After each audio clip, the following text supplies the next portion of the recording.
Hello, hello. Welcome back to our regularly scheduled programming, virtual from New York and the UK. How you doing? I'm doing good. How are you? I'm good. I'm finally in one place and Yeah. back at home.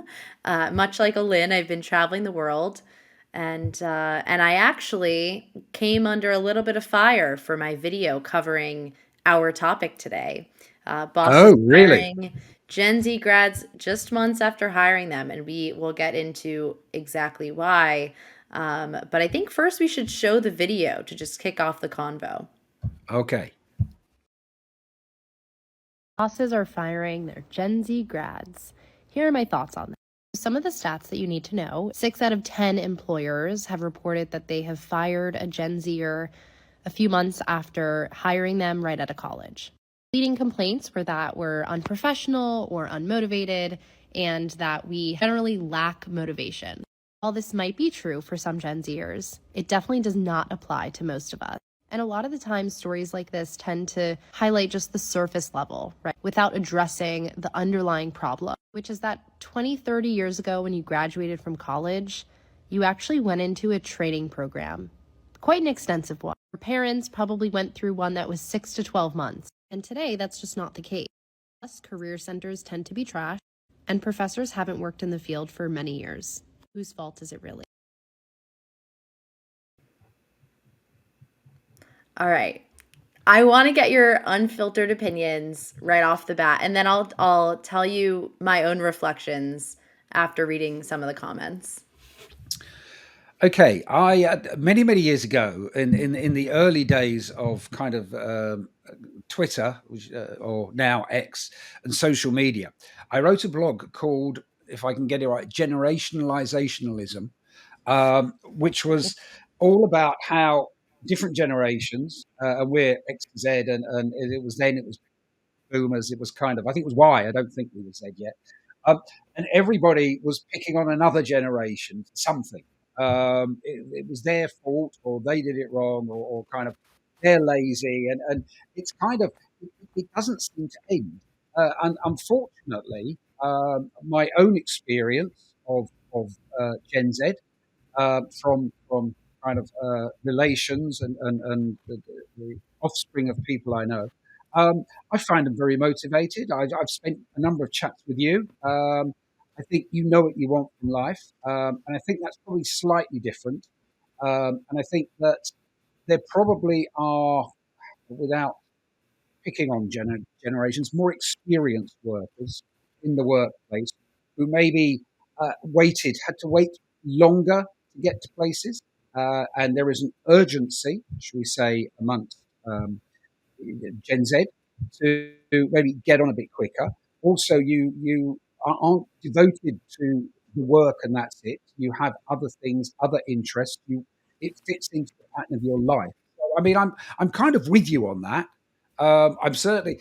I know we're supposed to disagree on these things, but I don't really disagree. I think they're wrong, and I think that organisations that do this either don't they don't spend enough time in the hiring process to actually understand the people they're hiring. Yeah. I know we touched on equitable hiring, or you did, in the last chat. I think with Maury, or maybe Tracy. I can't remember, one of the two. Um, and that's something that I've been doing some stuff on, because I'm doing a webinar on that soon. And I think that we maybe don't, or organisations, hiring processes don't invest enough in finding out the real motivations of the people that they're looking to hire, Yeah. what really what they really want from the workplace, what they feel they can add, what they want in return. And I think that is possibly, I don't know that AI in any way is going to improve that or not, for TA, but maybe we need to do more understanding of the person, and maybe there's far too much kind of the digitalization of hiring as opposed to the human element. I'm not sure. What do Right. you think? Right. Well, I mean, I hate to say that I agree, but it's interesting because one You of can the agree. things that got me into this work in the first place was looking at being in college, looking at people who had graduated, being super miserable at work, and kind of just asking this question of why that is, and coming to the conclusion, it doesn't take a genius to figure out that if people are unhappy at work, it means that the people who hire them or the people making decisions on their behalf don't really understand what they want and what's important to them. And so that was really the kind of my motivator for getting into this work in the first place. Mm. And, something that I think probably was why I was a little bit under fire in the comments, is because a lot of people 20, 30 years ago, and probably more 20 years ago, didn't get that training. They're upset about it.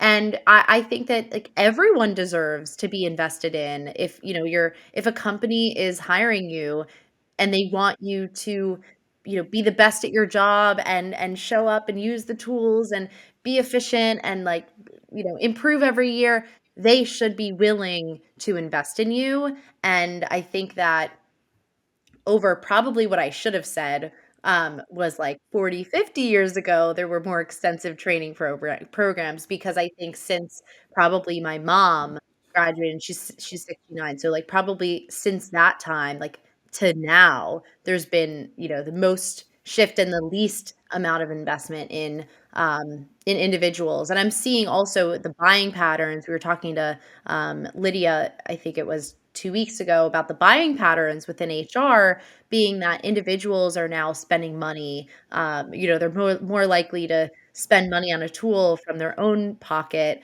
rather than, put it through the organization and have to, like, submit for additional, dollars to spend. So I find that this is a problem. Really, underlying what's underlying the problem is Mm. our desire to invest. And a lot of companies like to say that they care about Gen Z and the next generation, but when it comes time to actually put their money where their mouth is, I find that they fall short. Yeah, I think that there will always be this kind of mindset of people need to earn their spurs. They need to show that it's worth us investing in them. And it's a shame because it's kind of, it kind of works both ways. I mean, I can go back to when I started in the workplace, and I suppose, although they didn't know what Gen Z was then, I suppose the original managers I worked for would say I'm a bit like what we're talking about now with Gen Z. I didn't want to spend months, years learning from other people. I just wanted to be thrown in and start Yeah, trying things out, and I think that there's quite a bit of friction about that. That I was reporting to people who had done 10 years before they got to that right, level, and I said, "Well, I want to be where you are in 3 years' time," kind of thing. So right. I think Yeah, this has been accelerating. Also, what we mean by a career, this cradle to grave, almost, one lifetime doing something, as kind of ebbed away. And most people are going to spend, they're going to have 5, 6, 7 different careers probably. even Um, more, even more. yeah, I yeah. like, Some at the same time as well. yeah, and the fact is that Gen Z is more focused on skill building Yeah. than they are about, career building. They're like, what do I need, to focus on a career for, if my career is going to last, 5 to 7 years, then I'm on to the next one. So I think it's more about skill building for them, and how many skills can I accumulate, so then I can then, apply that to my next role. Because Yeah. we're there's a little bit of fear baked into this whole thing too, is like, we don't know where the future is going, and so we want to be the most prepared that we can to tackle, what the future holds and where technology is going, because it's rapidly transforming. And so I think the organizations that can and I've been saying this for years, but the organizations that can recognize that they're just a step in someone's ladder, or, a stop in their journey, and they're really on the team of, like, I want you to succeed. Like, how can you grow at this company while also, helping us grow? Like, how could it be a win-win? I think those are the companies that are going to end up getting the best talent. And really, will, even if you do lose that person that you loved, they're going to then tell their friends, "Oh, this was a great place for me to grow my career at this stage of life," and they're going to refer other people to you. And That's really it's it's something that can't be replaced. And it's like employer branding that you can't pay for.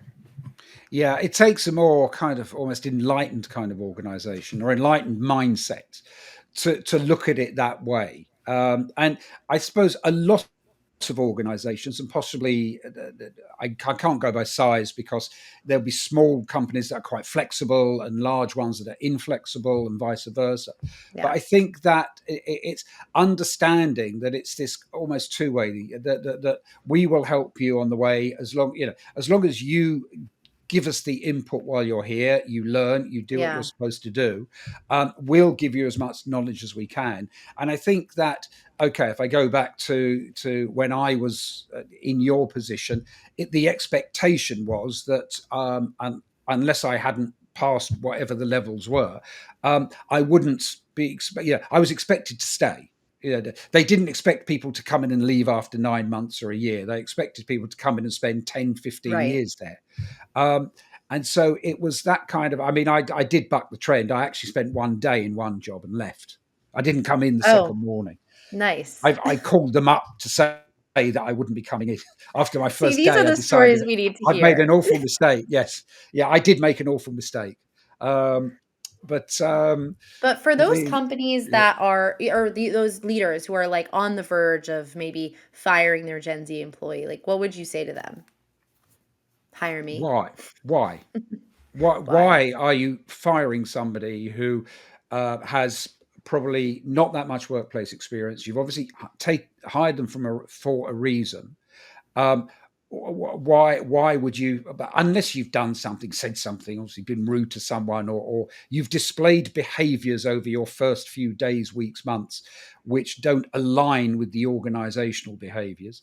Um, if not, why are you not investing in this person? But I don't know to what extent people are held to account in that way. I Yeah. mean, within I would, yeah. organizations.